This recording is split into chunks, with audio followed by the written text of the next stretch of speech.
Hey, there's subcontractors sneaking in. I'll get rid of him right away. Kevin, smirking, grabbed my arm tightly. As I winced, Bob slapped Kevin's hand away. Don't touch Mike, you lackey. Kevin's face turned red with anger as he glared at Bob. He probably realized he was acting like a lackey. In any case, after causing such a commotion, we can't stay at the venue any longer. Let's go. I said this with a sigh, and then left the party with Bob. My name is Mike, and I'm 54 years old. I run a company that manufactures precision equipment parts. Originally, my father was the president of a manufacturer making precision equipment, and I worked there too. When I designed parts for the manufacturer at my father's company and applied for patents, he suggested that I might consider becoming independent. I was quite surprised by my father's proposal, as I had always thought I would eventually take over his company. However, I had admired my father as a businessman since I was a child, so I decided to become independent and start my own company. This happened when I was 30 years old. When I went independent, only one employee from my father's company came with me. It was my colleague Bob. Actually, when I decided to go independent, my father said to me, You can take one of our employees with you. Choose whoever you want. Bob and I were both strong-willed, and at first we fought constantly, but we realized we had the same passion and mindset about work, and we became great friends. We started going out for drinks whenever we had free time. To me, Bob was a rival, a best friend, and the first person I felt I could truly trust. Without hesitation, I chose Bob, and we left the company together. And this year marks 24 years since we started the business. Thanks to all, our company has grown into a fairly large company with 100 employees. When I first became independent, I found being a president so unsuited to me that I complained every day. Originally, I was introverted, socially awkward, and a machine geek, none of which are qualities of a good president. Even though I admired being a businessman, actually doing it made me realize just how unsuited I was for the role, and I felt utterly hopeless. Bob was the one who helped me all along. Bob was assigned to the sales department at my father's company and had exceptional communication skills.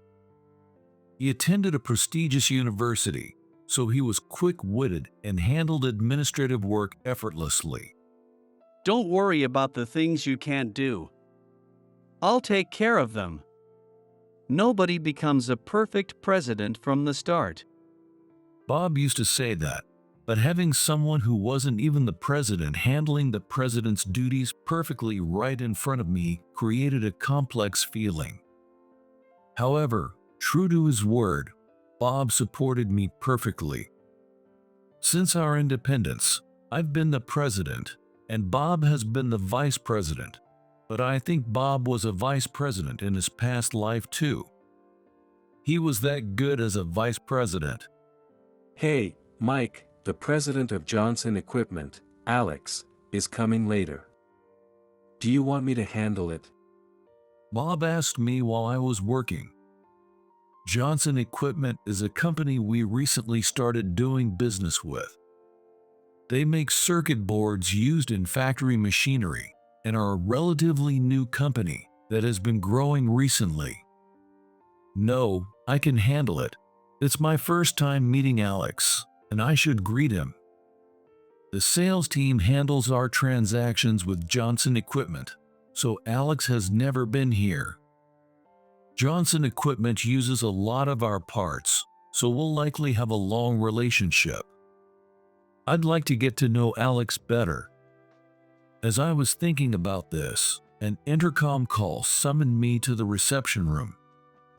When I entered the reception room, two men were seated there. The older one was Alex, but I didn't know who the other man was. "Nice to meet you. My name is Mike." I offered my business card and waited for Alex to hand me his, but he showed no sign of doing so.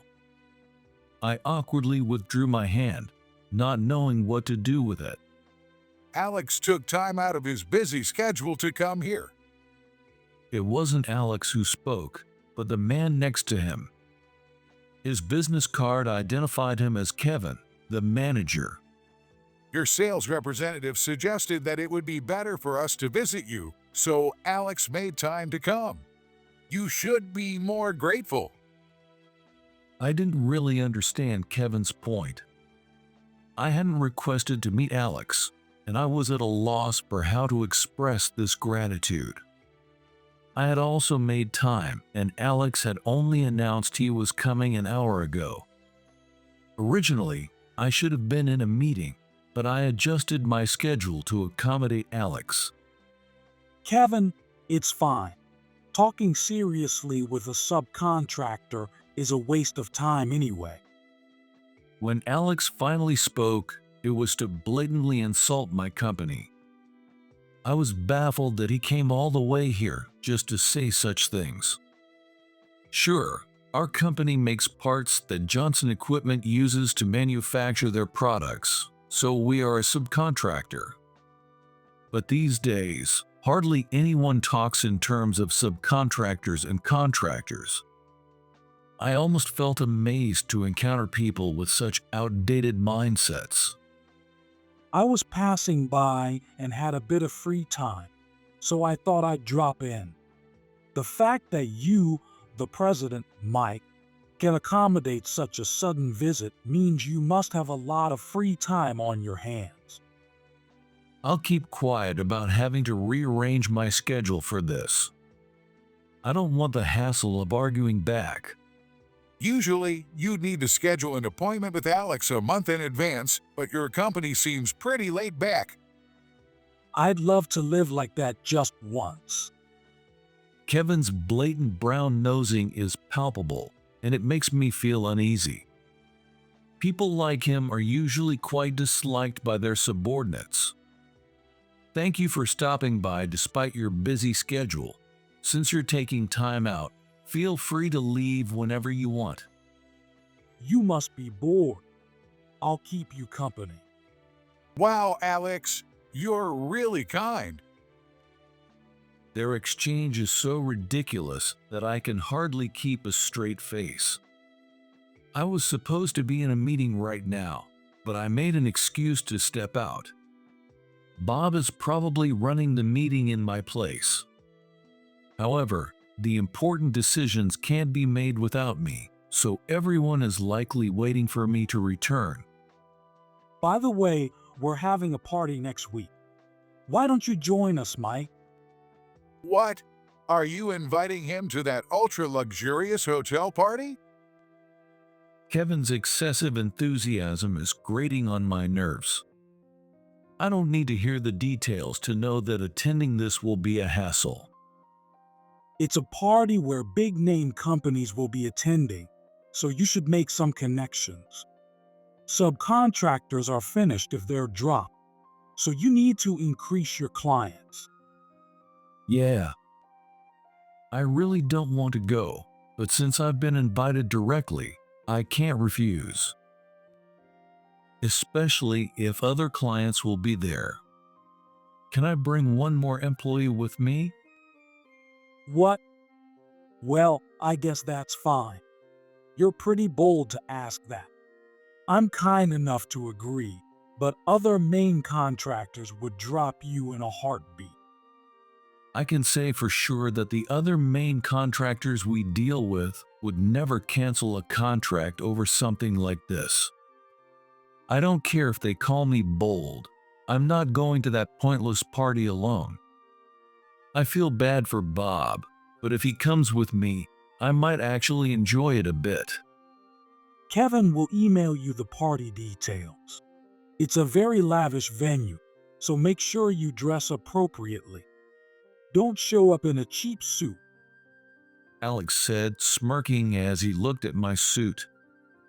This suit was custom made in Italy when I went there on a trip and is quite expensive, but there's no need to mention that to Alex. Got it. I'll show you to the exit. I guided the two of them to the door. My wish was for them to leave as soon as possible. As I watched their backs disappear from the company, I let out a deep sigh and headed to the conference room. On the day of the party Alex invited me to, I arrived at the designated hotel with Bob. When I told Bob about what Alex and Kevin had said, he was furious. I'm still not over it. I regret not being there with you. Bob was fidgeting angrily, and I gave a wry smile. Honestly, I shuddered to think what might have happened if Bob had been there. Bob has a bit of a quick temper, and it wouldn't have been surprising if he had hit those two. When we entered the venue, we saw a lavish buffet spread out. As expected from a luxury hotel, the food was extravagant. Bob and I were discussing what to eat first when we heard Alex's loud voice. Hey, there's subcontractors sneaking in. I'll get rid of them right away. I was startled and looked around, reflecting on the words just spoken. Were they talking about my company? Saying we snuck in is a bit much. They were the ones who invited us. Looking in the direction of the voice, I saw Alex smirking with Kevin trailing behind him like a lackey. I waved with a wry smile, but Bob was growling like a guard dog, ready to pounce, which made me nervous. What did you just say? Before I could greet them, Bob said this in a low voice, causing Alex to frown. Who are you? This is my vice president, Bob. Since it's a special party, I brought him along. Okay. Alex looked Bob up and down, snorted, and said mockingly, You look like you're not very bright. Well, I guess that's what you get with a subcontractor's VP. Probably just a high school graduate, right? No. I shook my head before Bob could respond. He graduated from a prestigious university and is an excellent employee. He's always supporting my work. Saying he looks dumb is really insulting. I tried my best not to sound too harsh. I can tolerate any insult directed at me, but I can't stand someone speaking poorly of Bob. I don't even understand what made Alex think Bob looked unintelligent. Bob always pays great attention to his appearance, and he's impeccably dressed in a smart suit. Alex's remark was baseless. A subcontractor daring to have an opinion with a contractor like me? You must think highly of yourself. I've always thought that this mindset of contractors being superior to subcontractors is outdated. Neither can function without the other. Alex, clearly not expecting a rebuttal, clicked his tongue, and Kevin let out a deep sigh. Pathetic, aren't they? Yeah, too low level to even talk to. Listen, without a contractor, subcontractors have no work, right? But if a contractor loses one subcontractor, it's no big deal. We just find another one to work with. Alex then ripped off my name tag, which I had received it earlier at the party reception. It was given to all the party attendees. You don't belong at this party. Get out immediately. This is a special event for the presidents of prestigious companies. It's not a place for subcontractors like you. Enough of this. Stop saying whatever you want. Bob finally snapped, yelling at Alex. Party attendees around us glanced over, making the situation even more uncomfortable. Duh, this is why low-level employees are such a hassle. Do you think yelling will help? No matter what you say, your position remains weak. That's it. Our business with your company is over. Leave here immediately. Kevin grabbed my arm painfully. As I winced, Bob slapped Kevin's hand away. Don't touch Mike, you lackey. Kevin's face turned red with anger as he glared at Bob. He probably realized he was acting like a lackey. In any case, after causing such a commotion, we can't stay at the venue any longer. Let's go, I said with a sigh. Bob looked like he had more to say to those two, but staying wouldn't benefit anyone. Understanding this, Bob clicked his tongue and glared at Alex and Kevin. With Bob in tow, I left the party. Sorry. On the way back from the party, Bob apologized, looking remorseful. We have a pretty significant deal with their company. Because of this, those deals are probably all off now. Bob may have a quick temper, but he's an excellent vice president who always thinks about the company. He felt bad about the potential loss in revenue.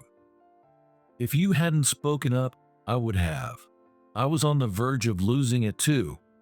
It just happened that you lost it first. There was no lie in my words. I don't usually get angry at people, but Alex and Kevin's behavior was unacceptable. Considering they invited us, it was outrageous for them to say we were sneaking in. Sure, our revenue will dip, but we won't be in trouble. If anyone's going to struggle, Well, it'll be them, won't it?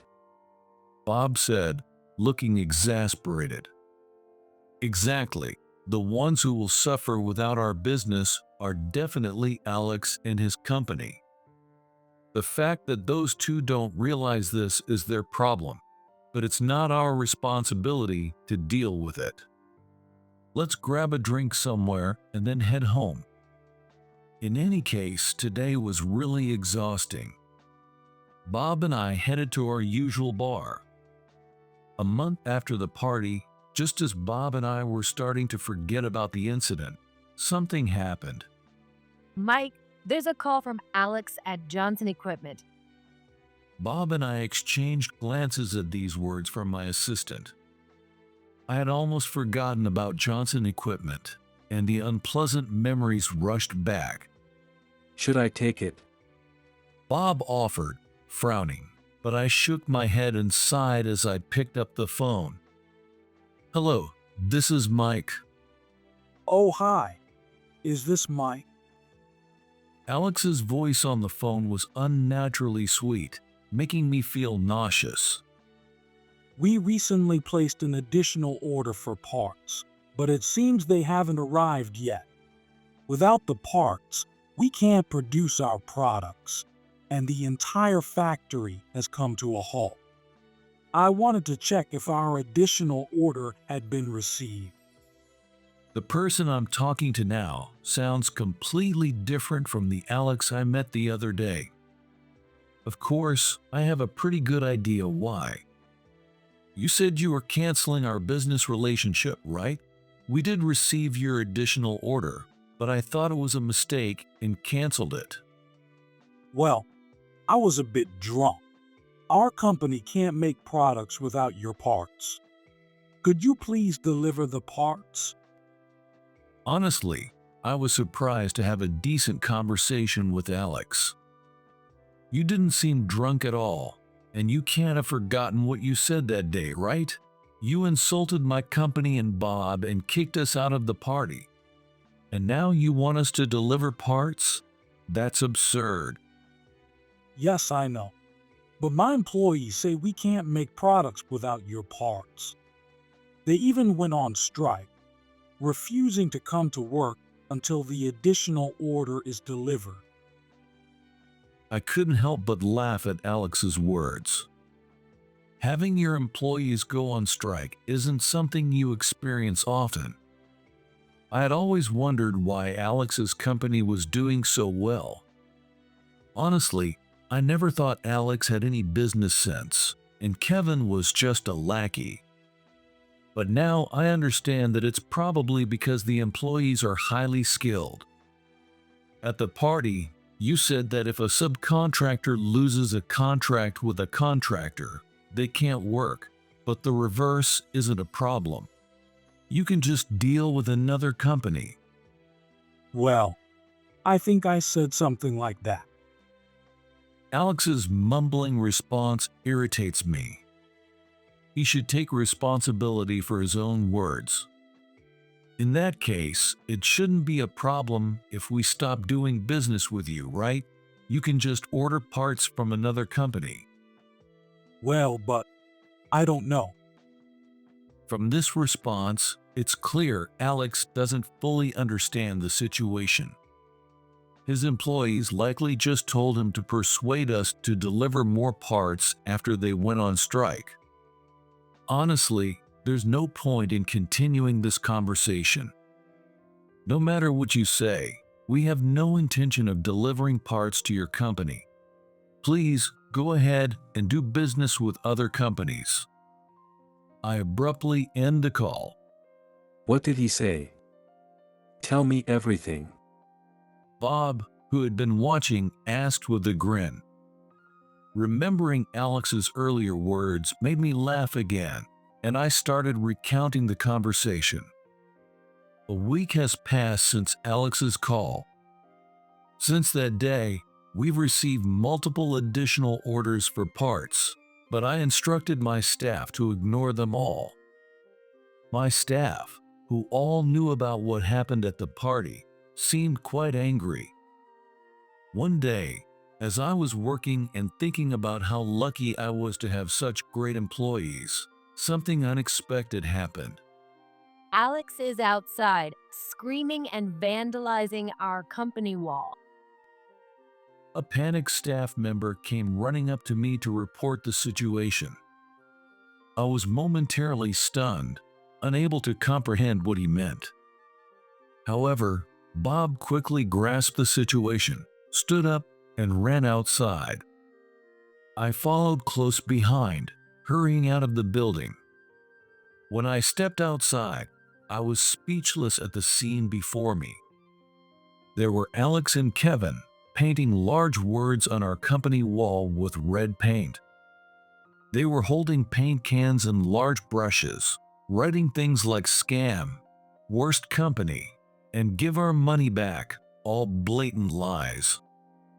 The large, prominent letters caught the eyes of passers-by, who did double takes as they walked by. Even worse, Alex and Kevin were crying and shouting as they painted. The situation was absolute chaos, and Bob and I rushed to stop them. "What are you doing? Stop it." Shut up. It's your fault our company is in ruins. Alex looked at me and screamed even more crazily, swinging the paint can around. I got splashed with paint, the strong smell making me feel nauseous. Seeing this, Bob, now furious, grabbed Alex by the collar. What the hell are you doing to Mike? Intimidated by the genuinely angry Bob, Alex started crying like a child. Covered in paint, I was the one who felt like crying. But it's his fault our company is ruined. The employees are still on strike, refusing to come to work. And without the parts, we can't produce anything. So we've got complaints flooding in from clients. They're even threatening to sue for damages. Why do we have to go through this because of a subcontractor company? Alex whined loudly while Bob held him by the collar. He wanted to paint himself as the victim, but he was the one who started all this. It was Alex who first decided to stop doing business with us. Are you still talking about contractors and subcontractors? But it's a fact that you're a subcontractor, right? That hierarchy never changes. Contractors are always superior to subcontractors. Even at this point, Alex was still spouting such nonsense. I sighed in exasperation, and Bob clicked his tongue in frustration. Sure, our company is a subcontractor, but Mike could lead any company, contractor or not. It's just a coincidence that he's the president of a subcontractor company. What? What are you talking about? Alex tilted his head in confusion at Bob's words. It was clear he didn't understand at all. The company Mike originally worked for is a precision equipment manufacturer. They compete with your company. With that, Bob pulled out a business card. It had the name of a well-known precision equipment manufacturer in the industry, and the name of the female president written on it. What's the big deal about this business card? I have one too. That female CEO is really impressive and well respected in the industry. Wait, are you saying? Yes, that's the company I used to work for. My father founded it, and now my wife is the president. What? Alex was so shocked by my words that he exclaimed in surprise.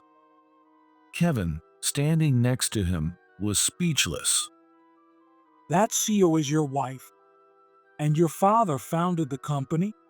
Then why didn't you take over the company yourself? Alex's question was understandable. Anyone familiar with the circumstances would wonder the same thing. Is it because your wife was more capable? You could only become the president of a subcontractor, and being the CEO of a manufacturer was too much for you. Kevin said this with a smirk. Glancing at Alex while he spoke, it was clear that Kevin was still desperately trying to ingratiate himself with Alex. However, Alex looked visibly worried. From the conversation so far, he seemed to realize that Kevin was wrong. Mike was too talented, so the former president encouraged him to go independent. The parts Mike designed were initially only used by the manufacturer. Since they were unique, we decided to patent them. We used the parts exclusively for a while, but then other companies started inquiring about them, and the former president suggested that Mike should start his own company. The parts I developed for use in my father's manufacturing company had garnered interest from other companies wanting to buy them. Hearing this demand, my father thought it would be more profitable to establish a company solely around my parts. Mike's talent was well known within the company. If you told him what kind of part you needed, he could design it right away. It sounds simple, but there aren't many designers who can do that. Considering everything, the former president probably thought it would be best for Mike to go independent. I was initially planning to take over my father's company, so it was quite a shock. And when I heard my wife would be taking over as president, that was another big surprise. My wife joined my father's company after I became independent. My father recognized her business acumen and groomed her to be the next CEO. With her charm and likability, she was a career woman who had worked at a prestigious bank before marrying me. Thus, she was well equipped with the qualities needed to be a successful president. When Mike decided to go independent, I really wanted to join his company. As his closest colleague, I knew better than anyone that he was a genius. Even when we were at the manufacturer, working with him was a source of pride for me. So when the talk of going independent came up, I was really anxious.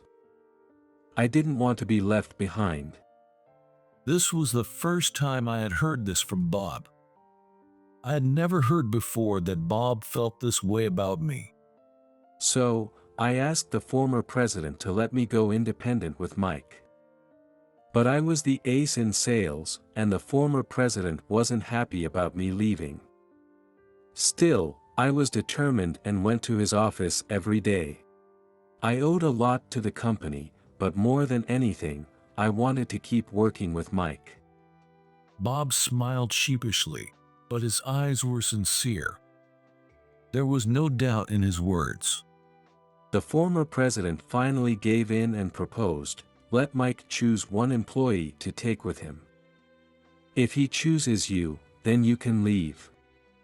Honestly, I was worried, but I also accepted that if he didn't choose me, there was nothing I could do. But Mike chose me without hesitation. That made me really happy. Tears welled up in Bob's eyes. I never knew this background, but I chose Bob without a second thought. Before Mike chose me, I had been cramming everything I could about running a business. Mike is a genius when it comes to design, but he's not suited for administrative work. I studied hard so I could support him in that area. Is that so? Hearing this, it finally made sense to me. The reason why Bob had been handling the president's duties perfectly since the company's founding. He had been studying all along for my sake.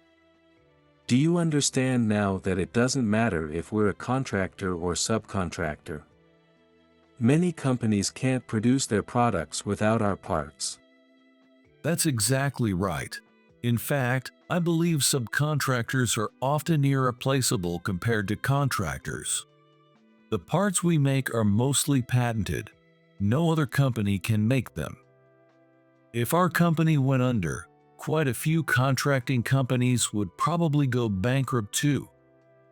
Hearing this, Alex's face turned even paler. His company must be on the brink of collapse. I understand what you're saying.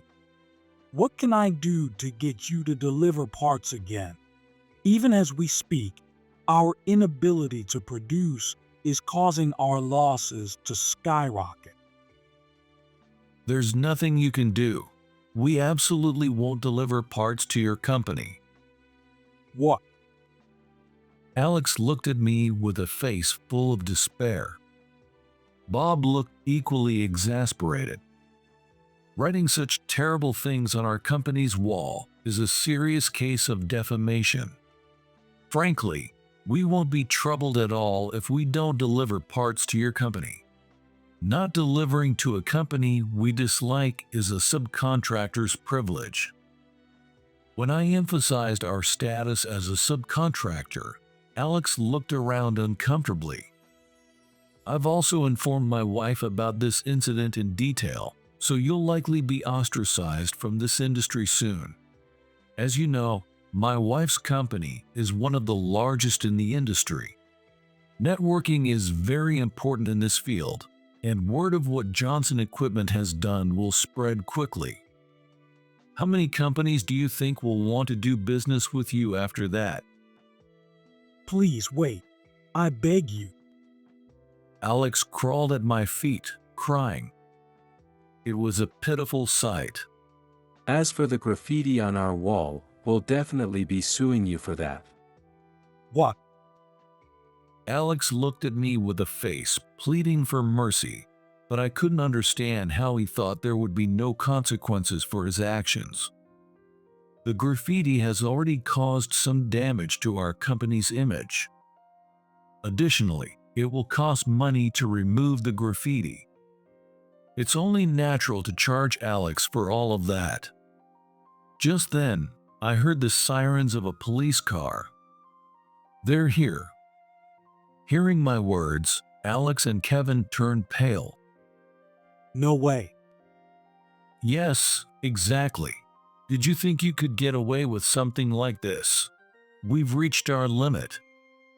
Shortly after, the arriving police officers arrested Alex and Kevin in the act. Afterward, it was decided that the two arrested in the act would be prosecuted for vandalism and other charges. Of course, we billed Johnson Equipment for the cost of repairing the building. In the end, we stopped all business with them, and without our parts, they couldn't manufacture any products, leading to their massive debts and eventual bankruptcy. As I assumed, it was the talented employees who had been keeping Johnson Equipment afloat, and they are now preparing to sue the company for unpaid wages. Alex and Kevin are currently being held in custody. Both are going through bankruptcy proceedings, and their wives, furious, have filed for divorce. Despite losing all their assets, they still face numerous claims for damages from various parties and will have to find a way to pay. Having declared bankruptcy, they've lost their cars, homes, and families, and now face a future burdened with enormous debt and likely miserable days ahead. As for me, I couldn't bring myself to bring up Bob's confession from that day. It was the story about how he had directly negotiated with my father to go independent with me. I thought perhaps Bob didn't want to talk about it since he had kept it to himself for so long. However, during a recent company party, when we were sharing our happiest moments, something remarkable happened. The happiest moment for me was when Mike chose me to go independent with him.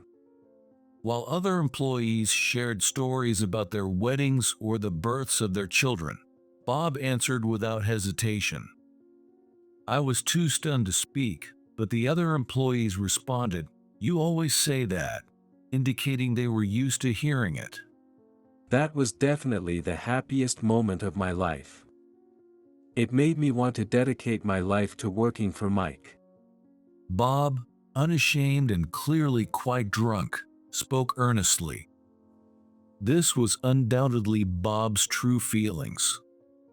I felt truly grateful to be able to work with someone who believed in me so deeply.